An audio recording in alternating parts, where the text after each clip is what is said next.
दोस्तों नमस्कार। कैसे हैं आप लोग। उम्मीद करता हूं आप लोगों की तैयारी काफ़ी अच्छे ढंग से हो रही है। और इस वीडियो में हम लोग टेस्ट सीरीज 14 के बारे में बात करेंगे। ये 14वां सेट है। इससे पहले ऑलरेडी चैनल पे 13 सेट अपलोड हो चुका है। उसका मैंने प्लेलिस्ट बना दिया है, आप चाहें तो सभी वीडियो को देख सकते हैं। यहाँ पे इस वीडियो के बाद हम यहाँ पे इस सीरीज के अंतर्गत 700 प्रश्न पूरे कर लेंगे। प्रत्येक प्रश्न में जो प्रत्येक सीरीज के अंतर्गत 50 प्रश्न होते हैं, आप सभी को पता है। और इसमें भी 50 प्रश्न है और इसका पासिंग मार्क्स रखा गया है 35। तो आप कोशिश कीजिए कि 35 से अधिक प्रश्नों को यहाँ पे आप सही से सॉल्व कर पाएँ। अगर आप 35 से अधिक प्रश्नों को सॉल्व करते हैं तो आपकी तैयारी को काफ़ी अच्छी मानी जाएगी। अगर 35 से कम है तो आपको इस टेस्ट सीरीज के अंतर्गत फेल माना जाएगा। तो आप इस एक पूरे वीडियो को एग्जाम के तौर पे लीजिए, समझिए कि ये सभी प्रश्न आपके एग्जाम में आए हुए हैं और एकदम से कॉपी पेन लेके बैठिए और सभी प्रश्नों को काउंट कीजिए। वीडियो के अंत में मुझे कमेंट करके बताइए कि आपने 50 में से कितने प्रश्नों को सही से हल किया है। इससे आपको आपकी तैयारी का अंदाजा लगेगा और मैं भी जान सकूंगा कि आपकी तैयारी कितनी अच्छी है और मुझे किस प्रकार के प्रश्नों को यहाँ पे सेट करना है। और यहाँ जो आपको ये दिख रहा है, ये लिस्ट, ये हमारे टॉप 5 रैंकर हैं जिन्होंने मॉक टेस्ट 13 में काफ़ी अच्छा प्रदर्शन किया है। ये है सोनाली सिंह, सोनू कर्ण, सनी कुमार, प्रियचंदन, वेद प्रकाश, राकेश कुमार, राखी कुमारी और मोहम्मद सादाब। ये हमारे सभी पेड मेंबर हैं। अगर आप भी हमारे पेड ग्रुप से जुड़ना चाहते हैं तो केवल 49 रुपये पे करके हमारे पेड ग्रुप को ज्वाइन कर सकते हैं। पेड ग्रुप ज्वाइन करने की तमाम जानकारियाँ इस वीडियो के डिस्क्रिप्शन में दी गई है और वहाँ पे क्या क्या फैसिलिटी आपको मिलेगा वो भी आप वहाँ पे जान सकते हैं। इस वीडियो के डिस्क्रिप्शन में जाकर एक बार चेक जरूर कर लीजिए। तो ये हमारा 14वां नंबर सेट है। चलिए शुरू करते हैं। और आपको बता दूँ कि हमेशा की तरह यहाँ पे प्रत्येक प्रश्न 5 ऑप्शन के साथ है। जिस तरह बीपीएससी प्रारंभिक परीक्षा के प्रश्नों की प्रकृति होती है, यहाँ भी आपको उसी तरह के प्रश्न देखने को मिलेंगे। तो यहाँ पे पहला प्रश्न है, विश्व प्रसिद्ध nursery rhyme twinkle twinkle little star किसकी रचना है। प्रत्येक प्रश्न में जब तक मैं प्रश्न को पढ़ता हूँ इस बीच आप इसे सॉल्व करेंगे। 3 से 4 सेकंड का टाइम हर प्रश्न में आपको लगभग मिल जाएगा। तो विश्व प्रसिद्ध nursery rhyme twinkle twinkle little star John Taylor की रचना है। ऑप्शन नंबर ए यहाँ पर करेक्ट आंसर होगा, जॉन टेलर। उसके बाद अगला प्रश्न है, राज्यसभा का सभापति अपने पद पर कितने समय तक रहता है। राज्यसभा का सभापति अपने पद पर कितने समय तक रहता है। इस प्रश्न का आंसर होगा ऑप्शन नंबर बी यानी कि 5 वर्ष तक। उसके बाद हम आगे बढ़ेंगे, नेक्स्ट प्रश्न देखेंगे। अनुच्छेद 24 के अनुसार कितने वर्ष से कम आयु वाले किसी बच्चे को कारखाने में नियुक्त नहीं किया जा सकता है। तो तीसरे नंबर का सही आंसर होगा ऑप्शन नंबर सी यानी कि 14। ये प्रश्न सभी को आ रहा होगा, काफ़ी आसान है। लेकिन इस प्रश्न में सीखने के लिए 2 चीज़ें हैं आपके पास। पहला तो ये आयु आपको याद रखना है कि कितने आयु से कम उम्र के बच्चे को किसी भी कारखाने में नियुक्त नहीं किया जा सकता है, तो 14 वर्ष से कम। और इसका जो प्रावधान है ये संविधान के अंतर्गत जो अनुच्छेद 24 है उसमें ये किया गया है। संविधान के अनुच्छेद 24 में ये प्रावधान है कि 14 वर्ष से कम आयु वाले किसी बच्चे को कारखाने में नियुक्त नहीं किया जा सकता है। तो ये बाल श्रम के अंतर्गत आ जाएगा। तो इसके तहत सजा का भी प्रावधान है, तो इस बात का आप ध्यान रखिएगा। अगला प्रश्न है, हिंदू विधवा पुनर्विवाह से संबंधित गवर्नर जनरल या वायसराय कौन है। हिंदू विधवा पुनर्विवाह से संबंधित गवर्नर जनरल या वायसराय कौन है। तो चौथे नंबर प्रश्न का यहाँ पे सही आंसर होगा ऑप्शन नंबर डी यानी कि Lord Canning. Option number D यहाँ पे करेक्ट आंसर होगा। उसके बाद नेक्स्ट प्रश्न है, निम्न में से कौन सी नदी विषुवत रेखा को 2 बार काटती है। कौन सी नदी विषुवत रेखा को 2 बार काटती है। देखिए प्रश्न गलती से लिखा गया, निम्न में से कौन सी नदी, यहाँ पे ये थोड़ा सा, हाँ, तो आप अब प्रश्न पढ़िए, निम्न में से कौन सी नदी विषुवत रेखा को 2 बार काटती है। तो 5वें नंबर का जो सही आंसर होगा वो होगा ऑप्शन नंबर ए यानी कि कांगो नदी। निम्न में से कौन सी नदी विषुवत रेखा को 2 बार काटती है। काफी महत्वपूर्ण प्रश्न है, रिपीटेड प्रश्न है, बीपीएससी में कई बार रिपीट हुआ है। तो आंसर होगा कांगो नदी। उसके बाद हम आगे बढ़ेंगे और छठा प्रश्न देखेंगे, सर्वाधिक साक्षरता प्रतिशत वाला केंद्र शासित प्रदेश कौन सा है। सभी ऑप्शन को ध्यानपूर्वक देखिए और बताइए इसका आंसर क्या होगा। सर्वाधिक साक्षरता प्रतिशत वाला केंद्र शासित प्रदेश इनमें से कौन सा है। इस प्रश्न का आंसर होगा लक्षद्वीप। अगर राज्य की बात करता तो हमारा आंसर होता केरल। यहाँ पे केंद्र शासित प्रदेश की बात किया गया है तो होगा लक्षद्वीप। उसके बाद हम आगे बढ़ेंगे। अगला प्रश्न है, किस देश का पुराना नाम फार्मोसा है। किस देश का पुराना नाम फार्मोसा है। तो आंसर होगा ताइवान। ताइवान का पुराना नाम फार्मोसा है। नेक्स्ट प्रश्न है, स्वतंत्रता के पूर्व भारतीय राष्ट्रीय कांग्रेस की अध्यक्षता कितनी बार महिलाओं ने की थी। ये सभी प्रश्न आपके सभी कम्पिटिटिव एग्जाम, मैं बीपीएससी ही नहीं सभी कम्पिटिटिव एग्जाम की बात कर रहा हूँ, सभी कम्पिटिटिव एग्जाम की दृष्टिकोण से महत्वपूर्ण है जहाँ पे जीके से संबंधित प्रश्न पूछे जाते हैं। तो 8वां नंबर जो है, स्वतंत्रता के पूर्व भारतीय राष्ट्रीय कांग्रेस की अध्यक्षता कितनी बार महिलाओं ने की थी। आंसर होगा हमारा ऑप्शन नंबर बी यानी कि 3 बार। इस वीडियो के PDF के लिए आप हमारे टेलीग्राम चैनल को ज्वाइन करें। और देखिए, टेलीग्राम चैनल पर इस सीरीज से संबंधित आपको सभी PDF रेगुलर नहीं मिलेगा। इसके लिए आपको हमारा पेड ग्रुप को ज्वाइन करना होगा। लगभग 70 से अधिक लोग हमारे पेड ग्रुप को जुड़ चुके हैं। आप भी ज्वाइन कीजिए। टेस्ट सीरीज का सभी PDF आपके लिए बनाया गया है, आप इसे ले सकते हैं। लेकिन तमाम PDF और भी जो PDF है, करंट अफेयर्स का मंथली PDF जो आता है, वो सब आपके लिए निःशुल्क है। आप हमारे व्हाट्सअप नंबर पे मैसेज कीजिए, आपको जो भी PDF चाहिए आप वो लिखिए। जैसे करंट अफेयर्स का PDF चाहिए तो आप करंट अफेयर्स लिख के हमारे व्हाट्सअप पे मैसेज कर दें। अगर आपको हिस्ट्री से संबंधित PDF चाहिए तो हिस्ट्री लिख के हमारे व्हाट्सएप पे मैसेज कर दें, आपको तुरंत PDF चल जाएगा। सभी PDF ऑलरेडी तैयार है। सभी PDF एकदम से निःशुल्क है, सिवाय इस टेस्ट सीरीज के अंतर्गत, सिवाय टेस्ट सीरीज के। तो इस बात का आप ध्यान रखिएगा। अगला प्रश्न है, मैराथन दौड़ कितनी लंबी होती है? तो 9वां नंबर प्रश्न का आंसर जो होगा वो होगा 26 मील। मैराथन दौड़ 26 मील लंबी होती है। ऑप्शन नंबर बी यहाँ पर करेक्ट आंसर होगा। उसके बाद हम 10वां प्रश्न देखेंगे, भारत की जनसंख्या में ऋणात्मक वृद्धि किस दशक में दर्ज की गई थी? कुछ हार्ड टाइप के भी प्रश्न डाले गए हैं, कुछ कठिन प्रश्न है, कुछ आसान भी प्रश्न है। सभी प्रकार के प्रश्नों को सम्मिश्रण करके इसमें डाला गया है। तो आप लोग देख के बताइएगा कि ये सेट कैसा है और कमेंट कीजिएगा कितने प्रश्न आपके सही होते हैं। तो भारत की जनसंख्या में ऋणात्मक वृद्धि जो हुई थी वो 1911 से 21 के बीच हुई थी। ऑप्शन नंबर बी यहाँ पे करेक्ट आंसर होगा। 1911 से 21 का जो दशक था, उस समय पहली बार और एकमात्र जो समय था, जो दशक था, उसमें भारत की जनसंख्या में ऋणात्मक वृद्धि हुई थी। इसे आप ध्यान रखिएगा। आंसर होगा ऑप्शन नंबर बी, 1911 से 21। और उसके बाद अगला प्रश्न है, यह निर्णय कौन लेता है, कोई विधेयक धन विधेयक है या नहीं? ये भी काफी महत्वपूर्ण प्रश्न है। इसका जो आंसर होना चाहिए होगा लोकसभा अध्यक्ष। कोई विधेयक धन विधेयक है या नहीं, ये निर्णय लेता है लोकसभा अध्यक्ष। उसके बाद हम आगे बढ़ेंगे। अगला प्रश्न देखेंगे, बिहार के किस जिले को 1942 के आंदोलन के दौरान अपराधी जिला घोषित किया गया था?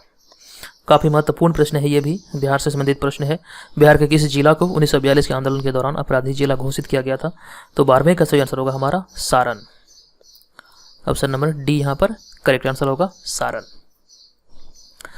उसके बाद अगला प्रश्न है, कुषाण काल में सबसे अधिक विकास किस क्षेत्र में हुआ था? कुषाण काल में सबसे अधिक विकास किस क्षेत्र में हुआ था? आप सभी को पता होगा, इसका आंसर होगा वास्तुकला। कला की गंधार शैली कुषाणों के समय में ही फली फूली थी और कुषाण के समय ही कुंडल वन में चतुर्थ बौद्ध संगीति का आयोजन किया गया था कनिष्क के शासनकाल में। तो ये सारी चीजों को आप ध्यान रखेंगे। उसके बाद हम आगे बढ़ेंगे। अगला प्रश्न है, कैबिनेट मिशन भारत कब आया था? ये जी प्रश्न है, इसका आंसर होगा 1946 में। कैबिनेट मिशन 1946 में भारत आया था। तो आंसर होगा ऑप्शन नंबर सी। नेक्स्ट प्रश्न है, नारंग कप किस खेल से संबंधित है? कई बार खेल पुरस्कार से भी संबंधित प्रश्न पूछे गए हैं, तो बताइए इसका आंसर क्या होगा। नारंग कप किस खेल से संबंधित है? तो आंसर होगा बैडमिंटन। नारंग कप बैडमिंटन से संबंधित खेल है। अगला प्रश्न है, विश्व युवा दिवस कब मनाया जाता है? 16वां नंबर प्रश्न का आंसर बताइए, विश्व युवा दिवस कब मनाया जाता है? इससे रिलेटेड एक प्रश्न है, वो भी मैं आपको पूछूंगा। इसका जो आंसर होगा, विश्व युवा दिवस कब मनाया जाता है, इसका आंसर होगा 12 अगस्त को। आप कमेंट करके बताइए कि 12 अगस्त को विश्व युवा दिवस क्यों मनाया जाता है। आप कमेंट बॉक्स में इसका आंसर जरूर दीजिएगा। उसके बाद अगला प्रश्न है, अंकटॉड का मुख्यालय कहाँ है? 17 नंबर का आंसर हमारा होगा, अंकटॉड का मुख्यालय है जिनेवा में। ऑप्शन नंबर ए यहाँ पर करेक्ट आंसर होगा। चलिए आगे बढ़ते हैं और देखेंगे। अगला प्रश्न है, भारत की प्रथम महिला लेफ्टिनेंट जनरल कौन थे? भारत की प्रथम महिला लेफ्टिनेंट जनरल कौन थी? आंसर होगा Puneet Arora. Option number B यहाँ पे करेक्ट आंसर होगा, पुनीत अरोरा। 19वें नंबर प्रश्न में कुछ गड़बड़ी थी, जिस वजह से मैंने उसे छांट दिया है। अब यहाँ पे डायरेक्ट हम 20वें नंबर पे आ गए हैं। तो 20वां नंबर प्रश्न है, भारत में सबसे पहले तोपखाने का प्रयोग किसने किया था? भारत में सबसे पहले तोपखाने का प्रयोग किसने किया था? तो 20वां नंबर का सही आंसर होगा ऑप्शन नंबर डी, यानी कि बाबर ने। मुगल साम्राज्य की स्थापना बाबर ने ही किया था और आंसर होगा हमारा ऑप्शन नंबर डी, यानी कि बाबर ने। देखिए यहाँ पे करंट अफेयर से भी प्रश्न पूछे गए हैं। 40 से लेकर 50 तक के जितने भी प्रश्न हैं, 10 प्रश्न, ये सभी प्रश्न आपके करंट अफेयर्स के हैं। तो वहाँ तक आप वीडियो को जरूर देखिए। अगला प्रश्न है, घाना पक्षी विहार कहाँ पर है? कहाँ स्थित है, किस राज्य में है घाना पक्षी विहार? तो आंसर होगा ऑप्शन नंबर सी, यानी कि राजस्थान में। घाना पक्षी विहार है राजस्थान में। और राजस्थान में एक जगह है खेतड़ी, ये चांदी उत्पादन में प्रसिद्ध है, तो ये भी आप ध्यान रखिएगा। उसके बाद अगला प्रश्न है राष्ट्रीय शेयर बाजार का मुख्यालय कहाँ है। 22वें नंबर का सही आंसर होगा ऑप्शन नंबर ए यानी कि मुंबई। राष्ट्रीय शेयर बाजार का मुख्यालय है मुंबई में, ऑप्शन नंबर ए यहाँ पर करेक्ट आंसर होगा। और मुंबई को वित्तीय राजधानी कहा जाता है भारत का। भारत की 2 राजधानियां हैं, एक नई दिल्ली, और वित्तीय राजधानी की बात करें तो मुंबई, ये भी आप ध्यान रखिएगा। उस पर अगला प्रश्न है राज्यसभा की सदस्यता के लिए न्यूनतम आयु क्या है। राज्यसभा की सदस्यता के लिए न्यूनतम आयु क्या है। तो 23 नंबर प्रश्न का सही आंसर होगा ऑप्शन नंबर बी यानी कि 30 वर्ष। चलिए आगे बढ़ते हैं। नेक्स्ट प्रश्न है एक राष्ट्र एक नेता का नारा किसने दिया था। तो ये नारा दिया था हिटलर ने, ऑप्शन नंबर सी यहाँ पे करेक्ट आंसर होगा। हिटलर का नारा है एक राष्ट्र एक नेता। नेक्स्ट प्रश्न है नगरपालिका को संवैधानिक दर्जा किस संशोधन द्वारा मिला। 15वें नंबर का सही आंसर होगा जो नगरपालिका को संवैधानिक दर्जा किस संशोधन द्वारा मिला, तो यहाँ पे आंसर होगा ऑप्शन नंबर सी यानी कि 74वां संविधान संशोधन। तो 25 का सही आंसर होगा ऑप्शन नंबर सी 74वां संविधान संशोधन के द्वारा नगरपालिका को संवैधानिक दर्जा दिया गया था, ऑप्शन नंबर सी यहाँ पर करेक्ट है। अगला प्रश्न है अर्थशास्त्र में प्राइमरी गोल्ड किसे कहते हैं। 26 नंबर प्रश्न का आंसर होगा ऑप्शन नंबर सी यानी कि 24 कैरेट। आप सभी को पता है 24 कैरेट के सोने को शुद्ध सोना कहा जाता है, तो अर्थशास्त्र में प्राइमरी गोल्ड 24 कैरेट सोना को कहा गया है। उसके बाद अगला प्रश्न है अनुदेशकों का सेट जो कंप्यूटर को क्या करना है यह बताता है, उसे क्या कहते हैं। यह कंप्यूटर से संबंधित प्रश्न है। अनुदेशकों का सेट जो कंप्यूटर को क्या करना है यह बताता है, उसे क्या कहते हैं। तो आंसर होगा ऑप्शन नंबर डी यानी कि प्रोग्राम। काफी इजी प्रश्न था, इसका आंसर होगा ऑप्शन नंबर डी यानी कि प्रोग्राम। उसके बाद अगला प्रश्न है पुरी की रथ यात्रा किसके सम्मान में की जाती है। इस प्रश्न का आंसर होगा भगवान जगन्नाथ। पुरी की रथ यात्रा भगवान जगन्नाथ के सम्मान में की जाती है। 28 नंबर का सही आंसर है ऑप्शन नंबर बी। उसके बाद अगला प्रश्न है अम्ल वर्षा का प्रमुख कारण क्या है। इस प्रश्न का आंसर होगा वायु प्रदूषण। अम्ल वर्षा का प्रमुख कारण है वायु प्रदूषण। और आप सभी को पता होगा अम्ल वर्षा सल्फर डाइऑक्साइड के कारण होती है। अगला प्रश्न है शिमला समझौते पर हस्ताक्षर करने वाले पाकिस्तान के प्रधानमंत्री कौन थे। इस प्रश्न का आंसर होगा जुल्फिकार भुट्टो, यानी कि ऑप्शन नंबर ए यहाँ पर करेक्ट आंसर होगा। शिमला समझौते पर हस्ताक्षर करने वाले पाकिस्तान के प्रधानमंत्री थे जुल्फिकार भुट्टो। नेक्स्ट प्रश्न है वेलिंगटन ट्रॉफी किस खेल से संबंधित है।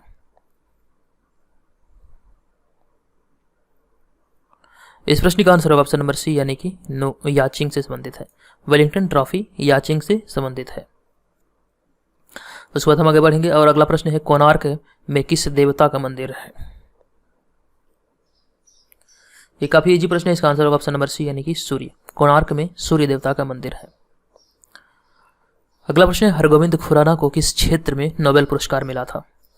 33 नंबर प्रश्न हरगोविंद खुराना को किस क्षेत्र में नोबेल पुरस्कार मिला था। इसका आंसर होगा जैव रसायन विज्ञान।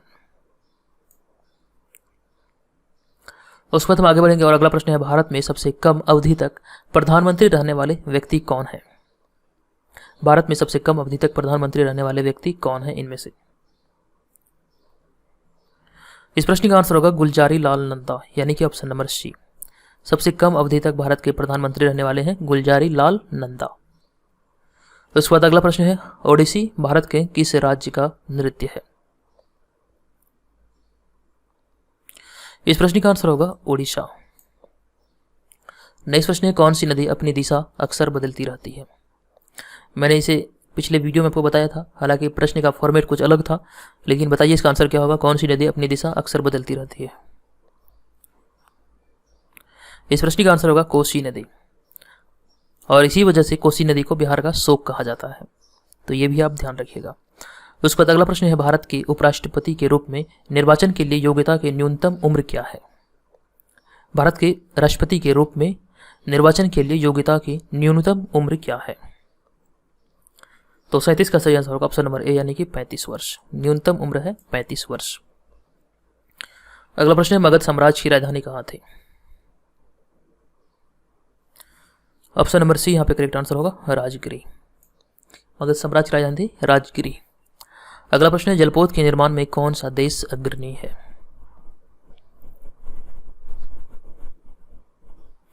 इस प्रश्न का आंसर होगा 39 का ऑप्शन नंबर ए यानी कि जापान। जलपोत के निर्माण में जापान पूरे विश्व में अग्रणी है। नेक्स्ट प्रश्न है, एस्किमो कहाँ की खानाबदोश शिकारी है? आंसर होगा ग्रीनलैंड। एस्किमो ग्रीनलैंड की खानाबदोश शिकारी है। उसके बाद चलते हैं 41 नंबर प्रश्न। अब यहाँ से 41 से लेकर 50 तक के जितने भी प्रश्न हैं ये सभी प्रश्न करंट अफेयर्स के हैं।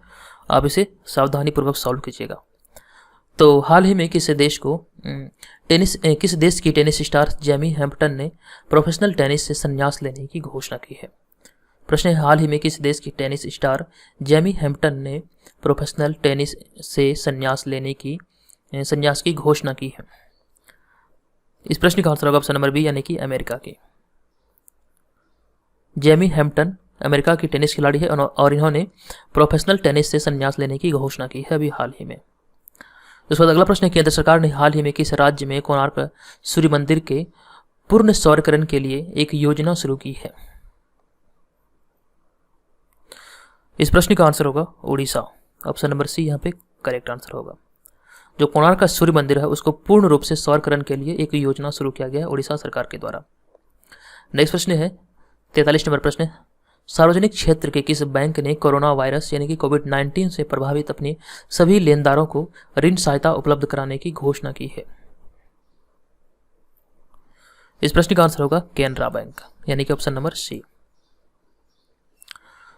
अगला प्रश्न है 44 नंबर प्रश्न, भारत और किस देश ने 25 मई को आर्टिफिशियल इंटेलिजेंस तकनीक और बिग डेटा के माध्यम से संयुक्त अनुसंधान और विकास पर चर्चा की? प्रश्न है, भारत और किस देश ने 25 मई को आर्टिफिशियल इंटेलिजेंस तकनीक और बिग डेटा के माध्यम से संयुक्त अनुसंधान और विकास पर चर्चा की? इस प्रश्न का आंसर होगा इजरायल। इसके बारे में मैंने पिछले वीडियो में एक प्रश्न डाला था, आप वहां पे पिछला वीडियो देखे होंगे तब समझ पाए होंगे। चलिए अगला प्रश्न है, हाल ही में किस राज्य ने निवेश को आकर्षित कर खेल गतिविधियों को बढ़ावा देने के लिए खेल को उद्योग का दर्जा दिया है? हाल ही में किस राज्य ने निवेश को आकर्षित कर खेल गतिविधियों को बढ़ावा देने के लिए खेल को उद्योग का दर्जा दिया है? महत्वपूर्ण प्रश्न है। इसका आंसर होगा हमारा 45 का मिजोरम। उसके बाद अगला प्रश्न है 46 नंबर प्रश्न, किस देश ने हाल ही में अपने पहले मानव रहित ड्रोन हेलीकॉप्टर का परीक्षण किया है? किस देश ने हाल ही में अपने पहले मानव रहित ड्रोन हेलीकॉप्टर का परीक्षण किया है? इस प्रश्न का आंसर होगा ऑप्शन नंबर सी यानी कि ऑप्शन नंबर डी यानी कि चीन। चलिए अगला प्रश्न है 47 नंबर प्रश्न, हाल ही में किस राज्य ने सबको रोजगार मिलेगा योजना का उद्घाटन किया है? किस राज्य ने अभी हाल ही में सबको रोजगार मिलेगा नामक से एक योजना का उद्घाटन किया है? आंसर होगा मध्य प्रदेश। मध्य प्रदेश की राजधानी है भोपाल और भीमबेटका की गुफाएं यहीं पर मध्य प्रदेश में है। उसके बाद अगला प्रश्न है, प्रधानमंत्री नरेंद्र मोदी ने चक्रवात प्रभावित बंगाल के लिए कितने करोड़ रुपए के राहत पैकेज की घोषणा की है? तो इसका आंसर होगा 1000 करोड़ यानी कि ऑप्शन नंबर ए। चलिए अगला प्रश्न है, किस राज्य के पूर्व स्वास्थ्य मंत्री तथा वित्त मंत्री राजेंद्र प्रसाद सिंह का गुरुग्राम के एक अस्पताल में निधन हो गया? इस प्रश्न का आंसर होगा ऑप्शन नंबर डी यानी कि झारखंड। झारखंड के पूर्व स्वास्थ्य मंत्री तथा वित्त मंत्री राजेंद्र प्रसाद सिंह का गुरुग्राम के एक अस्पताल में निधन हो गया। तो 49 का आंसर होगा ऑप्शन नंबर डी यानी कि झारखंड। उसके बाद अगला प्रश्न है, विश्व कछुआ दिवस वर्ल्ड टर्टल डे किस दिन मनाया जाता है? ऑप्शन होगा इसका बी यानी कि 23 मई को। 23 मई को विश्व कछुआ दिवस पूरे विश्व में मनाया जाता है। तो दोस्तों यहाँ पर इस वीडियो में कुल मिलाकर 50 प्रश्न थे। 50 प्रश्नों में से आपने कितने प्रश्नों को सही से हल किया? ईमानदारी से इस वीडियो के कमेंट बॉक्स में जाइए और वहाँ पे कमेंट करके बताइए कि आपने 50 में से कितने प्रश्नों को हल किया है। और अगर आप हमारे पेड ग्रुप से जुड़ना चाहते हैं तो इस वीडियो के डिस्क्रिप्शन में चेक कर लीजिए, वहाँ पे तमाम जानकारियाँ दी गई है। आप केवल 49 रुपये पे करके हमारे पेड मेंबर बन सकते हैं 66वें बीपीएससी एग्जाम तक के लिए। तो आज के इस वीडियो में इतना ही, मिलेंगे अगला वीडियो के साथ, तब तक के लिए धन्यवाद।